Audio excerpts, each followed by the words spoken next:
Hello everyone, आप सभी का फिर से स्वागत है आपके अपने YouTube channel commerce with Meghraj में। और आज के इस वीडियो में हम सीखेंगे कि बेसिस ऑफ अकाउंटिंग सिस्टम क्या होता है।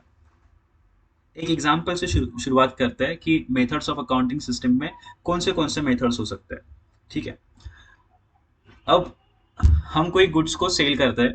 तो अगर हम कुछ किसी गुड्स को ना सेल कर रहे हैं, फॉर एग्जांपल अगर मुझे मेरा फ़ोन जो है वो सेल करना है।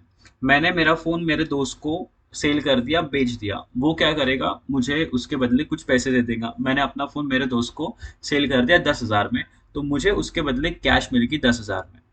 अब सेकंड केस क्या होगा कि मैंने अपना फ़ोन जो है मेरे दोस्त को सेल कर दिया और उसने कहा कि मैं जो ये जो पैसे है ना बाद में दे दूंगा। ठीक है। उसने मुझे क्या कहा कि ये पैसे मैं आपको बाद में दे दूंगा। अब तीसरा एक केस होगा कि उसमें क्या होगा कि मैंने अपना फ़ोन उसको सेल कर दिया जो कि 10,000 में मैंने उसको बेच दिया। और उसने कहा कि देख भाई 5,000 अभी ले ले, 5,000 ना बाद में दे दूंगा।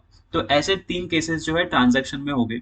तो वही सेम जो मेथड्स है ना अकाउंटिंग में होती है, इसको तीन मेथड्स ऑफ अकाउंटिंग कहते हैं, जिसमें cash basis, second accrual basis और मर्केंटाइल बेसिस हम जिसको कहते हैं। थर्ड जो है वो है मिक्स और हाइब्रिड बेसिस। तो चलिए देखते हैं थ्योरेटिकल वे में इसको कैसे पढ़ते हैं। कैश बेसिस क्या होगा? Under the cash basis of accounting actual cash receipt and actual cash payment are recorded. यहाँ पे क्या होगा कि अगर किसी ने कोई गुड्स को सेल किया तो उस केस में उसको कैश जो है वो तभी मिल जाएंगी, तो उसको कहते हैं कैश बेसिस। या फिर किसी ने किसी गुड्स को परचेज किया और उसका पेमेंट तुरंत तभी कर दिया और तभी उसका पेमेंट उसने कर दिया, तो उसको हम कहते हैं cash basis. In this basis revenue is recognise when cash is receive. हम कब माने हमारी इनकम हो रही है, ये हम कब मानेंगे जब हमें कैश मिल रही है। अगर हमें कैश उसी वक्त मिल रही है तो हम मान लेंगे कि हमारी जो है इनकम यहाँ पे हो गई। सेकंड क्या होगा कि expenses are recognised when cash is paid. और वही उसी तरीके से अगर हमने कैश को पेड कर दिया तो हम तभी मान लेंगे कि हमारा जो यहाँ पे एक्सपेंसेस हो चुका है। तो यहाँ पे एग्जाम्पल के साथ दिया हुआ है एनी इनकम रिसीव या फिर any expenses paid. Such method of accounting is usually followed by the professional such as doctor, lawyers, chartered accountants and non profit and not for not profit organisation. तो ये जो methods है ना usually कौन follow करता है? Doctors, lawyers, क्योंकि इनका जो पेमेंट होता है ना इनको तुरंत कर देना होता है। इनकी ये जो भी सर्विस अपने को प्रोवाइड करते हैं इनको हम एक्चुअल में पेमेंट तभी के तभी कर देते हैं। तो ये जो मेथड है डॉक्टर, लॉयर या फिर चार्टर्ड अकाउंटेंट फॉलो करते हैं। ठीक है। तो फर्स्ट सेकेंड मेथड क्या है, वो है हमारा एक्रूअल और मर्केंटाइल बेसिस। इसमें क्या होगा कि under accrual basis of accounting the revenue whether receive or not but has been earn or accrued during the accounting period. इसका ना मैं आपको एग्जांपल देता हूँ। पहले मैं आपको इसका मतलब बता देता हूँ। इसका मतलब क्या होगा कि हमें अभी तक कुछ पैसे मिले नहीं है, या फिर हमने अभी तक कुछ पैसे दिए नहीं है, लेकिन हमें वो पैसे इन फ्यूचर मिल भी सकते हैं या फिर हमें वो पैसे इन फ्यूचर देना भी होता है। एग्जाम्पल समझते हैं। आपने कोई लॉटरी की टिकट जो है वो निकाल ली। अब जब आपने लॉटरी की टिकट निकाली, दूसरे दिन आपको पता चला कि आपको लॉटरी लग गई। ठीक है, आपको लॉटरी लग चुकी है। तो आप जैसे ही आपको पता चला कि लॉटरी लग गई तो तभी आपको पैसे नहीं मिलेंगे, आपको कुछ दिन लगेंगे कि हाँ 3-4 या फिर 10-15 दिन बाद जो है आपको उस लॉटरी की अमाउंट मिलेगा। ठीक है।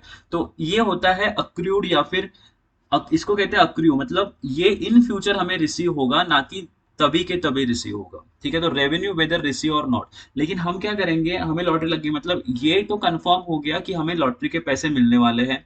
तो ऐसे भी अगर कुछ ट्रांजैक्शन है जो हमें पता होता है कि इन फ्यूचर हमें ये पैसे मिलने वाले हैं या फिर हमें ये इन पैसों का पेमेंट इन फ्यूचर करना है, तो ऐसे ट्रांजैक्शन भी हमें अकाउंटिंग में रिकॉर्ड करने होते हैं। हमें बिजनेस के ट्रांजैक्शन में ऐसे भी ट्रांजैक्शन जो है वो रिकॉर्ड करने होते हैं। सेकंड केस इन्होंने क्या कहा कि एक्सपेंसेस इनकर्ड वेदर पेड और नॉट आर रिकॉर्डेड। अभी एक्सपेंसेस हमको पता चल गया कि हमें एक्सपेंसेस हुआ, इन फ्यूचर हमें वो पैसे देना ही देना है, तो भी ऐसे ट्रांजैक्शन जो है हमें रिकॉर्ड करना पड़ेगा। ठीक है। इसका एग्जाम्पल क्या होगा कि आपने किसी बैंक से लोन ले लिया। अब बैंक से लोन लिया तो उसकी इंस्टॉलमेंट आपको पे करना है। जैसे ही आपने फर्स्ट इंस्टॉलमेंट पे की, आपको पता होता है कि यार नेक्स्ट मंथ में ना फिर से इंस्टॉलमेंट आने वाली है। तो वो इंस्टॉलमेंट अभी तक आपने पे नहीं की, लेकिन आपको वो इंस्टॉलमेंट आप इन फ्यूचर जो है नेक्स्ट मंथ में पे करनी है। तो ऐसे एक्सपेंसेस जो इंकर्ड होते हैं, तो इस तरीके के ट्रांजेक्शन्स भी हमें बिजनेस में रिकॉर्ड करने होते हैं। In other words revenue is recognise when it is earn or accrued. तो इसका मतलब कि हम रेवेन्यू मान लेंगे, मतलब हमारी इनकम हम मान लेंगे जब हम उसको कमाएंगे या फिर वो हमें पता चलेगा कि इन फ्यूचर हमें मिलने वाले हैं। और next expenses are recognised when these are incurred, मतलब हमें पता चलेगा कि नहीं भाई ये जो एक्सपेंसेस है ना हमें इन फ्यूचर जो है देना ही है। जैसे कि आपके अंडर कोई पर्सन जो एम्प्लॉय है वो काम कर रहा है, तो आपके अंडर कोई एम्प्लॉय काम कर रहा है ना, तो आपको पता होता है कि यार ये बंदा काम कर रहा है, इसने 1 महीना काम किया तो नेक्स्ट मंथ इसको सैलरी देना ही पड़ेगा। तो आपको जो एक्सपेंसेस है ना वो अक्रूड हो गया, इनकर्ड हो गया, आपको वो देना ही है। तो एग्जाम्पल दिया हुआ है any income earn whether receive or not, आपको अगर कोई इनकम आपने कमा ली, भलाई वो आपके जेब में अभी आई हो या फिर ना आई हो, फिर भी आपको वो आपके अकाउंटिंग में रिकॉर्ड करना है। या फिर ऐसे कोई एक्सपेंसेस अभी तक आपने पे नहीं किए हो लेकिन आपको इन फ्यूचर पे करना है, तो उसको हम क्या बोलेंगे, उसको हम क्या कहेंगे, अक्रूवल या फिर मर्केंटाइल बेसिस। अब मिक्स और हाइब्रिड बेसिस क्या होता है ये तो हमें समझ में आ रहा होगा आपको।